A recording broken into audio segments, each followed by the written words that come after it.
அனைவருக்கும் வணக்கம். எங்கும் நிறைந்திருக்கும் குருவினரோடும் திருவினரோடும் அட்சலக்கண பദ്ധதியோட ஸ்ரீ குரு சிவகாசி காலத்து அட்சலக்கண பദ്ധதி அப்படிங்கிற ஜோடத்தை உருவாக்கிய நமது ஆசிரியர் உயர்திரு பௌரமூர்த்தியாவுக்கு வழக்கமாக நன்றி சொல்றோம். வள்ளுவர் ஒரு திருக்குறள் இருக்காரு, இதனை இதனால் இவன் கண் ஆராய்ந்து அப்படின்னு ஒரு குறள் வரும். அதாவது இந்த வேலையை இவன் செய்வான் அப்படின்னு நம்ம தெரிஞ்சு அந்த வேலையை அவன்கிட்ட ஒப்படைச்சா விரைவில் வேலை முடிஞ்சிடும் அப்படிதான் அதனுடைய குரல் ஆய்வு. சரிங்களா? அதுபோல் திருமணம் அப்படின்னு வரும் பொழுது நம்ம சொந்த பந்தத்தில் நம்ம உற்றார் உணர்களுக்கோ நம்ம பிள்ளைகளுக்கோ திருமணம்ங்கிற பந்தத்தை ஏற்பாடு பண்ணும் பொழுது திருமண ஏற்பாடு யார் பண்ணணும், யார் தலையிட்டால் திருமணம் முடியும் அப்படிங்கிற ஒரு சில சூட்சம வித்தைகள் நம்மளோட அட்சலக்கண பദ്ധதி அப்படிங்கிற ஜோட முறை இருக்குது. அதாவது இந்த ஆள்கிட்ட இந்த வேலையை கொடுத்தா கரெக்டாக முடிப்பாங்க அப்படின்னு. அது போல இது ஒரு ஜாதகம், எங்களோட சொந்தக்காரங்க ஜாதகம் தான். ரொம்ப நாளாக ஜாதகம் திருமண பொறுத்ததுக்காக பார்த்துக்கிட்டு தாங்க. காலங்கள் கடந்துகிட்டு கிடைக்கல வரன். அப்படி இருக்கும்போது நம்ம ஒரு ஐடியா கொடுத்தோம், இப்படி பார்த்தா விரைவில் முடியும் அப்படின்னு சொன்னோம். ஆனால் அவங்க அதை கேட்கல. வழக்கம் போல் அவங்களுடைய தாய் தகப்பன் பார்த்துட்டே இருந்தாங்க. கொஞ்சம் நாள் கழிச்சதுக்கு அப்புறம் தான் திடீர்னு அவருடைய தந்தைக்கு சின்னதாக உடல்நலக்குறைவாக வந்தனையும் நம்ம எங்களோட சொந்தக்காரங்களை சொல்லியிருந்தோம். பார்த்தீங்கன்னா இவங்க தான் திருமணத்தை ஏற்பாடு பண்ண முடியும்னு சொல்லியிருந்தோம்ல, அதை அவங்க சொல்கிறாங்க அந்த பையனுடைய அம்மா அப்பாட்ட. சொன்ன சரி அப்போ நீங்கள் கூட பாருங்க அப்படின்னு அவங்க தலையீடு பண்ணி இப்போ திருமண ஏற்பாடு பார்த்தீங்கன்னா கடந்த ஞாயிற்றுக்கிழமை பூ வச்சிருக்கிறாங்க. பொண்ணுக்கு நாளை வருகின்ற வெள்ளிக்கிழமை நிச்சயம் பண்ணுறாங்க. வருகின்ற ஐப்பசியில் கல்யாணம்.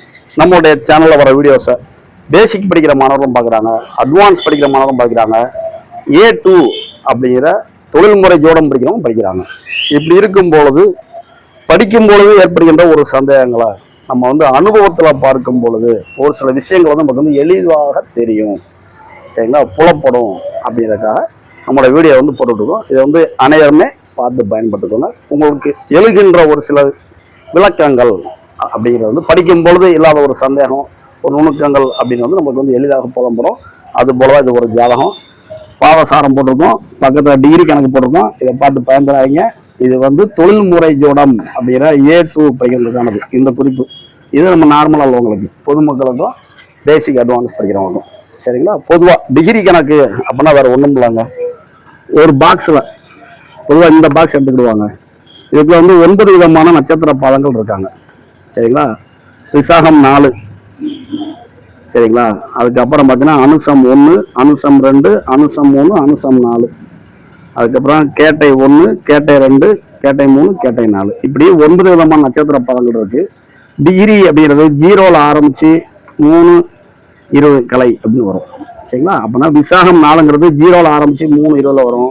அனுசம் 1 அப்படிங்கிறது இந்த 3, 20ல் ஆரம்பிச்சு 6, 40 வரைக்கும் வரும். இப்படிதான் இதனுடைய வேரியேஷன் அப்படி கூடிக்கிட்டே போகும். அடுத்து பார்த்தீங்கன்னா இது 10ன்னு வந்துடும். அதாவது 6, 40 10. இது 13.20. நான் இதை ஏன் போறேன்னா அதில் ஒரு காரணம் இருக்கு. காரணம் இல்லாமல் எந்த ஒரு செயலும் செய்யப்படுவது இல்லை. சரிங்களா? இப்போ பார்த்தீங்கன்னா கேட்டை 1 அப்படிங்கிறது நம்மளுக்கு 16.40லேருந்து 20 வரைக்கும் வரும். சரிங்களா? இதை ஒரு குறிப்பு எடுத்துக்கோங்க. ஏன்னா A2 படிக்கிறவங்களுக்கு பயன்படும் நான் சொல்ற அந்த பாயிண்ட். அப்போனா நட்சத்திர பாதங்கள் என்பது டிகிரி வயசு அனைத்தும் கொடுக்கப்பட்டிருக்கும். அப்போ நம்ம அந்த டிகிரியை பார்த்து ஐயோ என்னமோ தெரியாத ஒன்றா இருக்கே அப்படின்னு பயப்படக்கூடாது. முதல் பாயிண்ட் இருக்கட்டும். இப்போ இந்த ஜாதகம் இருக்கு, பிறப்புகால லக்னம் அப்படிங்கிற நம்மளுக்கு விருச்சிகம், கால புருஷனுக்கு 8ஆம் வீடு. சரிங்களா? தான் செய்த நல்வினை தீவினைகளை தானே அனுபவிக்கணுங்கிற பிராப்தம். மனைவியின் குடும்பத்திற்கு போன பிறவில் செய்ய தவறிய கடமைகள், ஒரு மருந்து மாத்திரை ஆஸ்பத்திரி சார்ந்த விஷயத்துல அல்லாடிக்கிட்டு இருக்கிற உடல் நோயப்பட்ட ஒரு நபரை காப்பாற்றாமல் விட்ட காரணத்தினாக பெறப்பட்ட கர்ம வினையை இந்த பிறவில ஒரு அனுபவிக்கின்றது. இன்றைய அட்சய லக்னம் கும்பம், சதயம் 4 போகுது.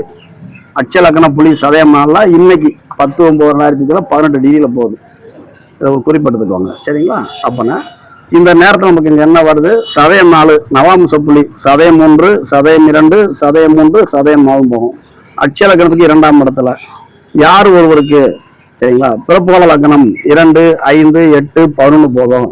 அவங்களுக்கு பெரும்பாலும் எந்த ஒரு நல்ல விஷயம் நடந்தாலும் நவாம்ச புள்ளி 2, 5, 8, 11 போறப்ப அதிகமாக நடக்கும். அது போல இவருக்கு எதிர்பாராத திடீர் திருமண காலமாக நடக்குது.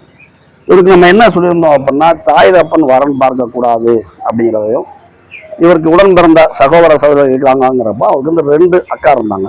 அதில் இளைய அக்கா அவருடைய கணவன், அப்படி இல்லைன்னா அவருடைய அம்மா, அப்படி இல்லைன்னா இவங்க வந்து வேலை பார்க்குறாங்கன்னா அந்த வேலை பார்க்குற இடத்துல வர்ற கஸ்டமர்ஸ் அடிமோம்ல.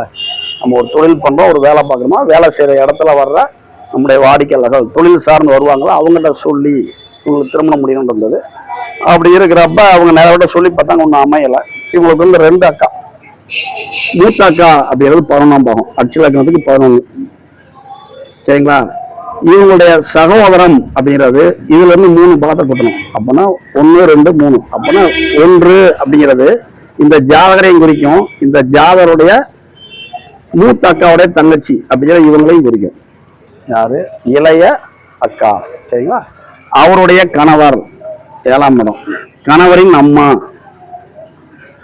7க்கு 4, இந்த ஜாதகருக்கு 10ஆம் இடம். இந்த அட்சய லக்னத்திற்கு 7ஆம் அதிபதி அப்படிங்கிற கலத்திரக்காரனா இருக்கிற சூரியன் 10ஆம் வீட்டுல விட்டிருப்பதனால கூடையே சுக்கரனுடைய இணைஞ்சு இருக்கிறதுனால இங்க என்ன ஆகுமா, இவங்களுக்கு வந்து திருமணங்கிற பந்தம் வரும் பொழுது அத்தை வழி உறவுகள் மூலமாக, தான் வேலை செய்கின்ற இடத்தின் மூலமாக, செய்கின்ற தொழில் சார்ந்த இருக்கிற நபர்கள் மூலமாக நம்மளுக்கு ஒரு அழகான இளம்பெண் வரணுங்கிற பிராப்தம். ஆனா அப்படி ஒன்றும் அமையலை. அப்புறம் என்ன பண்றோம், இவங்களுடைய இளைய அக்கா அவங்க மூலமாக அவரின் கணவர், அதாவது மாமா மச்சாம்பம்ல, அவரும் அவங்க அம்மாவும் சேர்ந்து வரணும் பார்த்தா இவருக்கு கல்யாணம் முடியுன்றது. அதுதான் இப்ப நடந்தது. என்ன நடந்தது அப்படின்னா, இவருடைய இளைய அக்காவோட வீட்டுக்காரர் மாமா அவங்க அம்மா 2 பேரும் இணைந்து திருமணம் ஏற்பாடு பண்றாங்க. இப்ப நடக்கிறது ஆவணி மாசம். கோச்சார சூரியன் இங்க போய்கிட்டு இருக்கிறாரு. அப்பனா வரணும் வந்துட்டாரு. போன வாரம் ஞாயிற்றுக்கிழமை பூ வச்சிட்டாங்க, இன்னைக்கு புதன்கிழமை. சரிங்களா? 4 வெள்ளிக்கிழமை ஒரு மண்டபம் பிடிச்சிட்டாங்க, நிச்சயம் பண்றாங்க. ஐப்பசி மாதம் கல்யாணத்துக்கு ஏற்பாடு பண்றாங்க, மண்டபம் பிடிச்சாச்சு. அப்படின்னா ஏன் இந்த தன்மை நடக்குது அப்படிங்கிறப்ப இந்த டிகிரி வைஸ் அப்படின்னு வந்து நல்லா சூப்பராக இருக்கும். அட்சய லக்னம் சதயம் 4 18 டிகிரி. சரிங்களா? அப்படின்னா அந்த டிகிரி வைஸ் போகும்பொழுது சூரியன் அப்படிங்கிற 17 டிகிரியில் போய்கிட்டு இருக்கிறார். யாரு? இவர் தான் 7ஆம் அதிபதி. அதன் காரணமாகவும் திருமணம் நடந்திருக்கு. ஒருவேளை இந்த திருமணத்திற்கு இவர் இன்னும் காலதாமதப்படுத்துகின்றார் என்றால் இந்த நேரத்தை கோட்டை விட்டுட்டாங்க. இப்ப இந்த ஆவணி மாதத்துல ஒரு வரன் வருது, அதை முடிக்கல, பிறகு பார்ப்போம் அப்படின்னு ஏதாவது கொஞ்சம் காலதாமதப்படுத்திட்டாங்க அப்படின்னா இவருக்கான திருமண காலம் இன்னும் 2 ஆண்டு காலங்கள் தள்ளி போகும் அப்படின்னு புரிஞ்சுக்கணும். அப்படின்னா ஒரு சில நேரங்கள்ல கிரக இயக்கங்கள் அப்படின்னு நம்ம வந்து கரெக்டாக கொண்டு செல்லும். நம்ம ஏற்கனவே சொன்னோம் பார்த்தீங்களா, ஒவ்வொரு டிகிரியா போட்டே வர்றப்ப 20 டிகிரி அப்படின்னு மார்க் பண்ணிக்கும். 16.40 20 டிகிரி. சரிங்களா? அப்படின்னா டிகிரி வைஸ் பார்த்தாலும் சரி, இது வந்து திருமணத்திற்கான காலமா அப்படின்னா காலம்.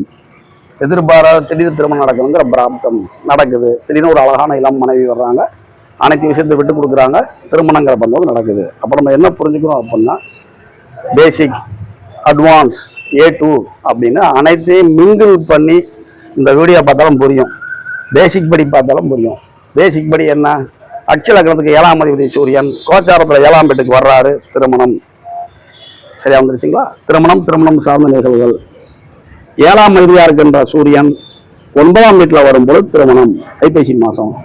சரிங்களா? அப்புறம் கரெக்டாக பார்த்துக்கலாம், பாக்கியமாக திருமணம்ங்கிற விஷயம் ஜாதகருக்கு பாக்கியமாக மாறப்படுகிறது அப்படின்னு உணர்வு. சரிங்களா? இப்படித்தாங்க ஒரு சில விஷயத்த நம்மளுக்கு நம்மளே கண்டுபிடிக்க முடியும்.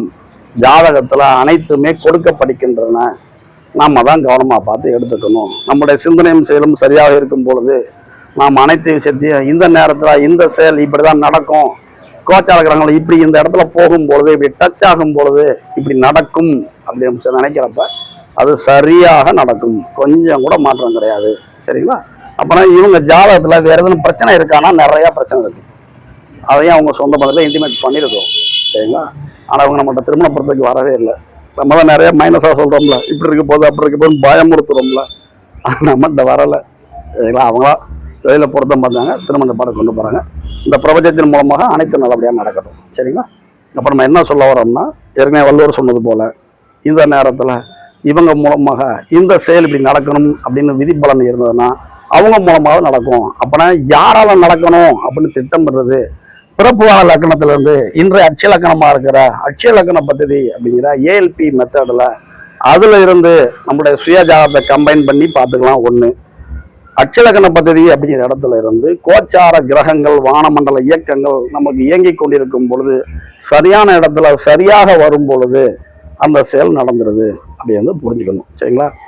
நாங்கள் எங்கள் வீட்டில் வந்து நான் காலுக்கு போடுற செருப்பு இருக்குங்க, நான் மொட்டை மாடல்னு ஷூட்டிங் எடுத்துக்கிட்டு இருக்கேங்க, வீடியோ எடுத்துகிட்டு இருக்கேன். இப்போ நான் காலில் செருப்பு போட்டு நிற்கிறேன்னா இல்லையே, நான் வெளியில் போகிறப்ப தான் காலில் செருப்பு போகிறேன். அப்போனா எனக்கு செருப்புங்கிறது பயன்பாட்டில் இருக்குது. அதை நான் எப்போ பயன்படுத்துகிறேன் அப்படிதான் முக்கியம். என்கிட்ட வண்டி 2 வீலர் கீழே நிற்கிது, வீட்டுக்கு கீழே, நான் அதை இப்போ பயன்படுத்துகிறேன்னா இல்லைங்க. அப்போ நான் 9 கிரகங்களும் எப்போ யார் செயல்படுவாங்க அப்படிங்கிறதும், இவங்க செயல்பட்டு முடிச்சுட்டாங்களா முடிக்கலையா, இனிமேல் தான் செயல்பட போகிறாங்களா அப்படிங்கிறதும் இந்த பிரபஞ்ச இயக்கங்கள் அனைத்துமே சூட்சமாக அட்சலக்கண பദ്ധதி அப்படிங்கிற ஜோட முறை எங்களுடைய ஆசிரியர் விருது பௌர்ணமித்தையா பப்ளிக்காக கொடுத்துட்டாங்க. அப்போனா நம்ம தான் நம்மளோட நுண்ணறிவை பயன்படுத்தி நாம் கற்ற வித்தைகளை அனைத்தையும் பயன்படுத்த வேண்டும். அட்சலக்கண பദ്ധதி அப்படிங்கிற ஜோட முறையில் அடிப்படை படித்தாலும் பயன்படும், மேல்நிலை படித்தாலும் பயன்படும், அதுக்கு மேலே இருக்கிற அதுக்கு மேலே படி படித்தாலும் பயன்படும். அப்போனா 3ஐயும் கம்பைன் பண்ணி பலன் எடுத்து பழகிட்டா அந்த பலன் மிக துல்லியமாக இருக்கும். அப்படி நம்ம அனுபவத்தில் எடுத்துக்கலாம். சரிங்களா? அப்போனா அனுபவமே நல்ல ஒரு ஆசான் அப்படின்னு புரிஞ்சிடும். இப்படிப்பட்ட எளிய ஜோட முறையை கண்டுபிடித்தா நமது ஆசிரியர் விருது பௌர்ணமியாக நம்ம வழக்கமாக நன்றி சொல்கிறோம். நம்முடைய சுய ஜாதகத்தை அனலைஸ் பண்ணாமல் மற்றவர்களோட ஜாதகத்தை வாங்கி ஒரு பலன் பார்த்து அவங்களுக்கு ஜாதக பலன் சொல்லும் பொழுது அவங்களுக்கு இந்தந்த காலத்தில் இந்தந்த செயல் நடக்கின்றனவா அப்படின்னு நம்ம கேட்டு தெரியும் பொழுது ஃப்யூச்சரில் இப்படி நடக்கும் அப்படின்னு நம்ம ஒரு ப்ரிடிஷன் சொல்லி அந்த செயல் நடந்துருச்சு அப்படின்னு சொல்லும்பொழுது நம்ம எந்த இடத்துல தெளிவான சிந்தனை போய்கிட்டோம், நம்மளோட ப்ரிடிஷன் எப்படி இருக்குது அப்படிதான் நமக்கு நம்மளே உணர முடியும். இது நம்மளுடைய கடமை. சரிங்களா? படிப்பது ஒன்று, அதை செயல்படுத்துறது ஒன்று, ரெண்டையும் கரெக்டாக செயல்படுத்தினா வெற்றி ஆகிடும். சரிங்களா? அதாவது நீர் அப்படின்னா H2Oம்பாங்க, 2 கெமிக்கலை கலந்தால் நீர் உருவாகும். அது எப்படி எந்த சதத்தில் கலக்கணும் அப்படிங்கிறத நம்ம தெரியணும்ல, அதுதான் நம்ம அட்சலக்கண பற்றி அப்படியே ஜோடம்ல. அப்போனா கோச்சார கிரக இயக்கங்கள் அப்படிங்கிறது சுய ஜாதகத்தை டச் பண்ணி போகும்பொழுது நம்மளுக்கு திருமணம் அப்படிங்கிறது நடக்குது. இதன் கண்ணால் அப்படின்னு சொன்னோம்னா வள்ளுவர் வாக்கு, அதுபோல் இந்த நேரத்தில் இப்படி செஞ்சாதான் திருமணம் இருக்கு. அப்போனா இதை தவிர்த்து இந்த பையனுடைய தாயோ தகப்பனோ திருமணம் சார்ந்த விஷயத்திற்கு ஏற்பாடு பண்ணாங்கன்னா கொஞ்சம் காலதாமதமாகும் அப்படிங்கிற தன்மை இருக்குது. சரிங்களா? அப்போனா இந்த அட்சலக்கணத்துக்கு 4, 9க்கு ஆதிபத்தியம் பெற்ற நம்முடைய சுக்கிரன் 7ஆம் அதிபதியாக இருக்கிறாங்க. சரிங்களா? அதே லேசாக புரிஞ்சுக்கணும். அப்புறம் இந்த பையனுக்கு 10ஆம் வீட்டில் இருக்கிறாங்க. 7ஆம் அதிபதி அப்படிங்கிற களத்திர சனாதிபதி 10ஆம் வீட்டில் இருக்கிறாங்க. அதனால தான் இந்த செயல். சரிங்களா? கொஞ்சம் வேகமாக பேசுன மாதிரி இருக்கும். இந்த வீடியோவை திரும்ப இருக்க பாருங்கள், உங்களுக்கு புரிஞ்சிடும். அனைவருக்கும் நன்றி. வாழ்க வளமுடன். நன்றி.